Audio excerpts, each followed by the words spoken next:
This time on Digital Foundry, a Wii U classic finally arrives on Switch with enhanced character models, smoother visuals, and more. But it's also the end of an era. Since 2017, we at DF have had an opportunity to review and discuss dozens of games ported to the Nintendo Switch from the Wii U. Xenoblade Chronicles X, however, had remained an exception to that rule. That is, until last year, when Nintendo finally announced that it would be coming to the Switch. And that arrival is somewhat of a bittersweet moment for me. This may very well be the last time we're given an opportunity to examine a Wii U to Switch conversion here on Digital Foundry. It is the end of an era, but what an end it is. There's a reason why Xenoblade X is so often discussed today. It remains one of the most impressive, if not the most impressive games released on Wii U, often exhibiting visuals that seem to punch way above its weight, so to speak. It was a technical marvel on its original platform, but how does it fare on the Switch in 2025? That's what we're here to talk about today. So for starters, it's a moderately straightforward affair on the surface. There's been tweaks and changes made to the experience and pacing, but it largely seems to be comparable to the original game. It's a very long game, mind you, and I haven't had the time to play all the way through it, but based on my experience thus far, it's very much in line with the original. Thus, most of the improvements can be thought of as technical changes. Now, in its original form on Wii U, the game runs at a native 1280x720 presentation, running at a mostly stable 30 frames per second. It relies on post-process anti-aliasing while boasting a full suite of post-processing effects including per-pixel motion blur, which still looks really great to this day. It was almost competitive with open-world games launching on PS4 and Xbox One at the time, though it obviously still has its own limitations, which we'll touch on again in this video. Now with the leap to Switch, this has been expectedly improved, though obviously it's still very much a Wii U game at its heart. It now appears to utilize dynamic resolution on the Switch, going all the way up to native 1080p. The average resolution is certainly much sharper than the original game, and in portable mode seems to match the resolution of the onboard panel fairly often as well, making it on par with Wii U, though I did notice some dips as well. Still, the overall image quality is sharper than Wii U, and I feel like that's a win. We don't have any issues like we saw in Xenoblade Chronicles 2, for instance. Now, contrary to some of the earlier trailers, they've also maintained parity in terms of visual features and effects. Things such as motion blur, which is reasonably subtle thankfully, are still present and accounted for.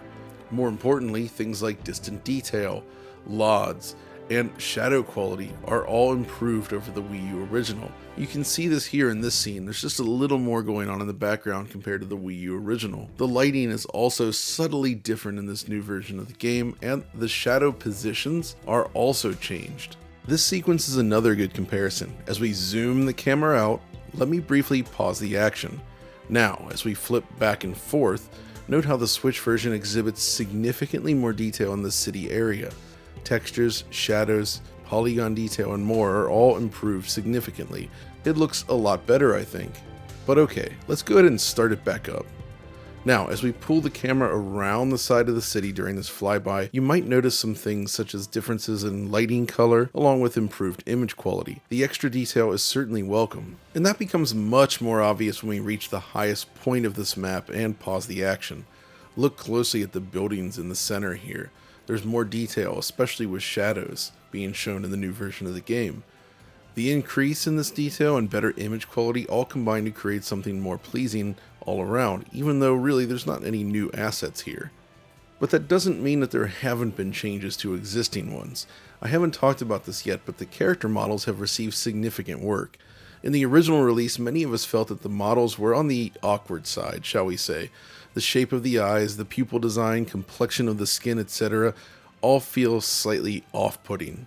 Not necessarily bad per se, but I was never a fan of how the characters were presented in this game specifically, something the sequels greatly improved upon. Now for the Switch version, they have made significant changes to the way the characters are displayed. All of the issues I just mentioned have been solved. The eye size, color, and position have all been modified. Skin shading is improved and the facial shape looks more visually appealing. Plus, they also updated the hair and improved the general shading. In addition, of course, shadows are higher quality in this version of the game, both in the world and on characters themselves, so there's less visible artifacting from low-res shadow maps. The key here is that it feels true to the original game, but with a better overall design that is better represented thanks to cleaner rendering. So, an improvement all around. They've also made changes to the game's user interface compared to the Wii U original, and modified other elements related to battle, such as cooldowns. I didn't have a chance to play that far in the game compared to the original, however, so it's not clear how it plays out long term. The point is, the interface itself has been redesigned. Also, something I wanted to mention. They did not attempt to restore any sort of collision detection to moving vehicles and such. You still clip right through them, just like the original game on Wii U. It's honestly so funny though that a part of me is happy that they kept this intact. There is unfortunately still plenty of pop-in within the main city though, and things like texture filtering really are still rather poor. Something you also tend to notice most in areas with super flat surfaces like the city here. But still, despite this, the overall impression is that things are improved. But are there things that haven't been improved? Well, thankfully, it is almost universally enhanced, but I do have one small nitpick. The pre-rendered video sequences all exhibit raised black levels on Switch, which was not an issue on the Wii U. It just means that they appear washed out now. I'm not a fan of this, even though it's not necessarily a huge deal due to the relative lack of video sequences in the game. Performance-wise, it is similar to the Wii U version. It's a mostly steady 30 FPS with some dips here and there as you play. Nothing major, mind you, but it's definitely not 100% locked. After its release, though, it was discovered that a 60 FPS flag is buried in the game, which left many folks wondering if this is perhaps an optional mode designed to be used with the upcoming Switch 2. Maybe this hints at what's possible via backwards compatibility. We might be revisiting this game down the line when the new console releases. But that's the basic gist of what you can expect from the game on a technical level. Yet I also wanted to briefly talk a little more about the visuals themselves. You see, even today I was surprised at how attractive this game still is. What Monolith managed to achieve on Wii U honestly feels like a miracle. Remember, despite its 2012 release date, the Wii U is comparable to, and in some ways weaker than, an Xbox 360 and PlayStation 3. Yet Xenoblade X arguably looks better than pretty much every major open world game released on those consoles. Looking at it with fresh eyes in 2025, there's a few very important things they did to get this right, allowing it to shine. The first one that stands out is micro versus macro. That is, a lot of effort was poured into merging both near and far field elements into something that feels especially coherent. It's not that there's more detail being drawn out into the distance compared to other games, rather, it's that what they draw in the distance looks attractive even in its lower detail distant state. I remember looking at something like, say, Halo Infinite, which was released on much more powerful hardware, and thinking how distant scenery really never looked all that good. It's lacking any sort of shadows, and a lot of it exhibits this sort of repeating, tiled look at times. Now, I'm not saying that Xenoblade X looks better than Halo Infinite, mind you, but I do think it handles its distant scenery in a more pleasing way. Essentially, Monolith does a great job at breaking up sightlines, creating these beautiful silhouettes that stretch out before the player, while also minimizing visual anomalies, things like repeating textures. In addition, they implemented a beautiful use of fog and a great looking sky system that really helps it look excellent at a distance. It's not actually more detailed than something like Halo Infinite, but your eye kind of perceives it that way. That's the key. It's a perception thing. It's just smart art design rather than pushing any major technical boundaries. Though that's not to say there isn't still some technical wizardry on display here. The limitations are still very much there, of course. While the world is huge and open-ended, it's also rather static. Foliage doesn't move or react to the players, water is a simple plane, and shadows are fixed in place. You do not get the fully dynamic world simulation that has become more common in the last decade or so. It's an example of the kind of choice necessary to reach the intended target, basically. But still, revisiting this game 10 years later, I personally can't wait to see what the development team has been up to on Switch 2. I expect to be blown away by whatever they've been cooking.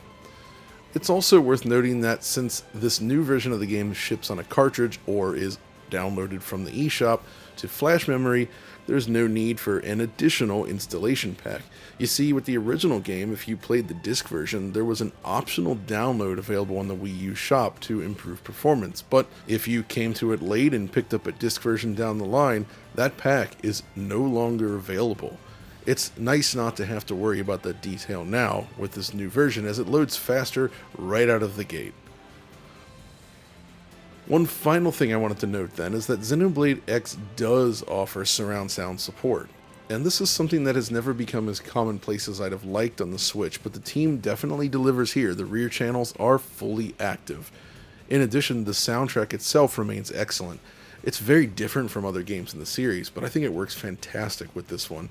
Furthermore, full multi-language support is included this time. Here's an example of the Japanese dialogue mixed with the excellent soundtrack. Take a listen.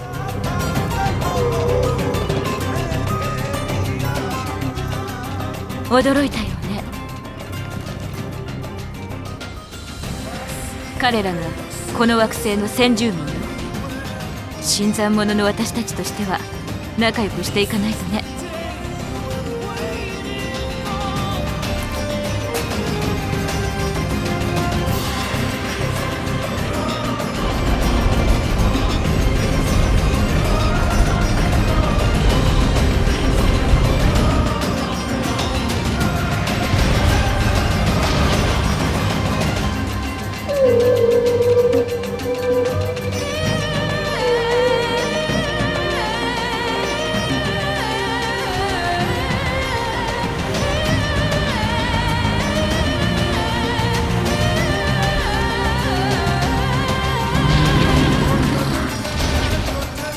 Now, of course, in making this video, my time was limited, but I really look forward to making progress again through the game, as it's been nearly a decade since I last played it. We've mostly focused on the visuals here in this video, but it also seems to include plenty of gameplay enhancements that I also can't wait to check out. The key here, though, is that from a technical standpoint, this new version of Xenoblade is a genuine improvement across the board over the Wii U original, and it does live up to the Definitive Edition name. So if you missed out on this game back in the day, I think it's still worth diving in, especially if you like other games in the series. Just go in expecting something a little different.